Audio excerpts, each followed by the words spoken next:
guys, Steve Davis here, Pathfinder School. What I want to talk about today is my 18th century style fire kits, my main one in my haversack and my small one in my belt bag for a backup. So we move the camera around, let's look at the contents here. Okay, here we are, my main fire kit and my small one in my belt bag. Let's look at the contents here. This is just a deer hide bag. It's well greased to try to make it water resistant. Have my tin beeswax candle, flint striker,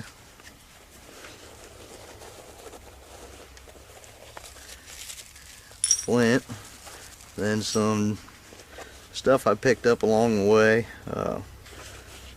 just for tinder and such, a little bit of birch bark. I shove that down in there, keep it dry. Okay. Now my belt bag kit is just about the same thing, minus the candle.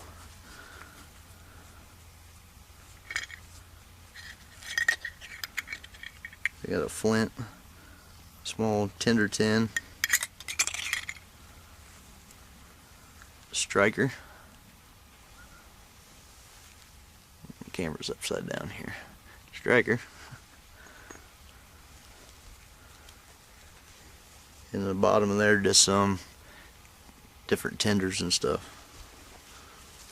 Okay, so let's well, hold on a minute here. Let's talk about something else. Okay, you notice my tinder box. This isn't burnt. This is just from fingerprints and use on the brass. But my char is in here, and I want to explain to you that my char was not charred in this tin, and this is charred punk wood. Okay. Why I'm using charred punk wood is cloth to make char cloth on the frontier would have been a pretty precious thing. When you're a couple hundred miles away from civilization, you're not going to want to rely on some cloth to get a fire going, so you're going to use something like that. Plus cloth, you know, linen in the day, after you growed the linen or the flax plant to get the linen fibers, took 20 processes just to make it into a fiber that you could weave into cloth. So it's not something you're going to want to burn up too much. So if we can find an alternative that's readily available and free, then that's what we're going to do. So let's look at a little bit of that. Alright guys, let's look at the right kind of wood to make this char with. It's this old rotten hickory tree here, okay? Get up on top, see how doty that is? That's not really what you want. This is wet and mushy. And you kind of make a ball. If you come down around here a little bit,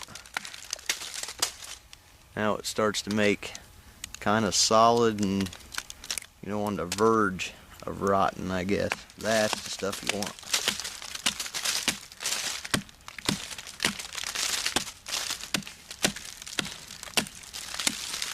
Okay, I can take this stuff, break it into some smaller pieces. I can either char that in the fire, or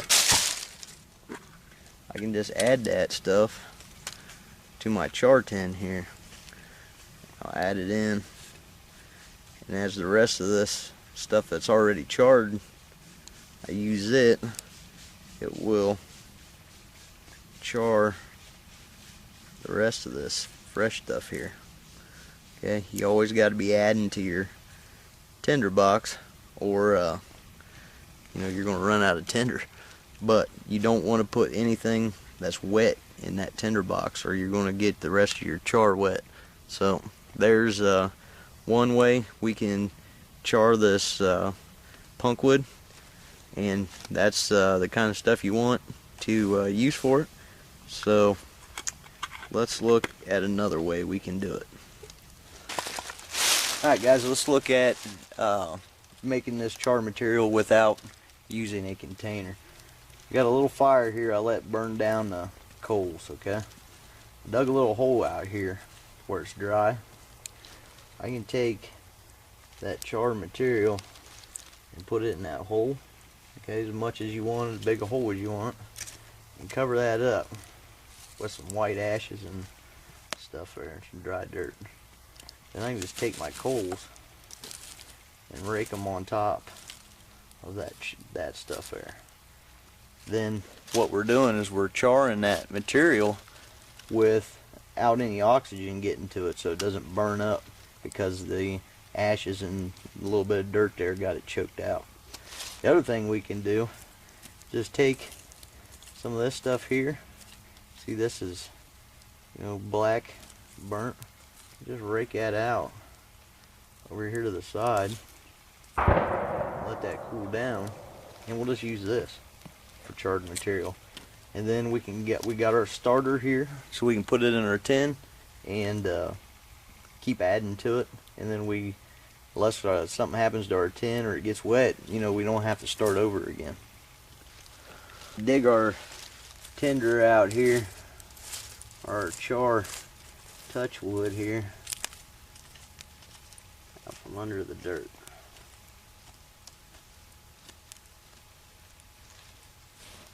So, it's warm. There we go. Charred touch wood, no container, worked perfect with the flint and steel.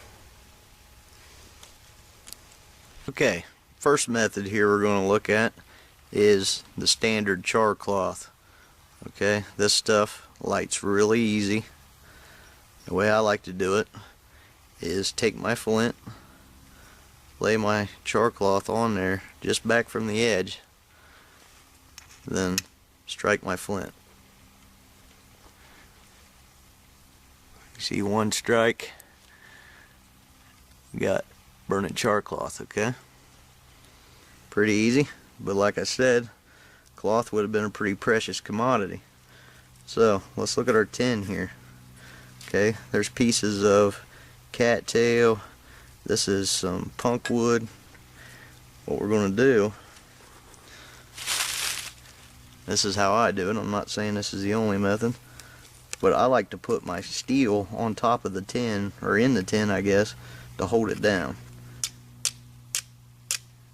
We'll strike it a couple times. You see there, got some stuff burning. Okay, so I got that char in my tin burning, right? Now, let's see if I can do this. I'm going to take my candle,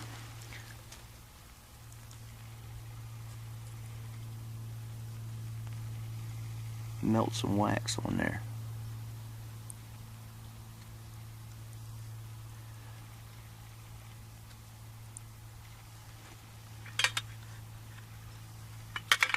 Whoa.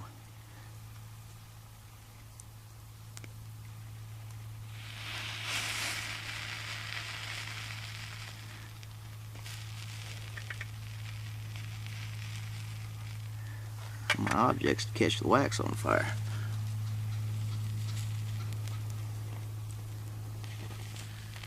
There we go. So I can light a candle with that char tin, and then light something, light my pipe, whatever. So I'm just going to put the lid back on my char tin until I need it the next time. Watch that piece.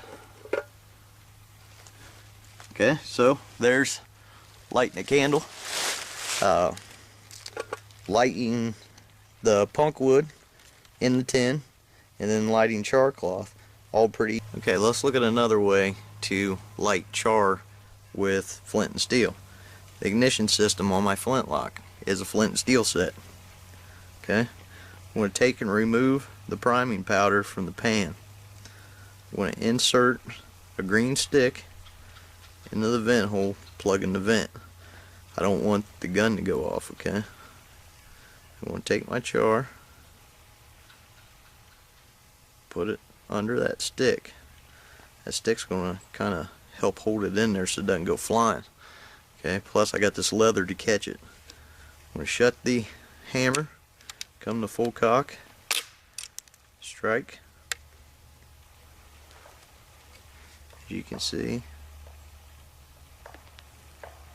there's lit char cloth. So there's one more way we can get a coal going to get a fire. Alright, another feature of this tin is it has a burning lens built into the lid. A little cap for it. Now keep in mind this is mid-November, late afternoon. I want to try get focused here to get a pretty good angle to catch that sun right.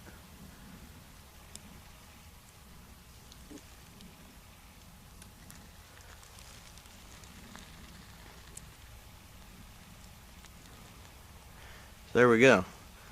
Use the lid to light our tinder or light our pipe or what have you. So just another feature of that tin.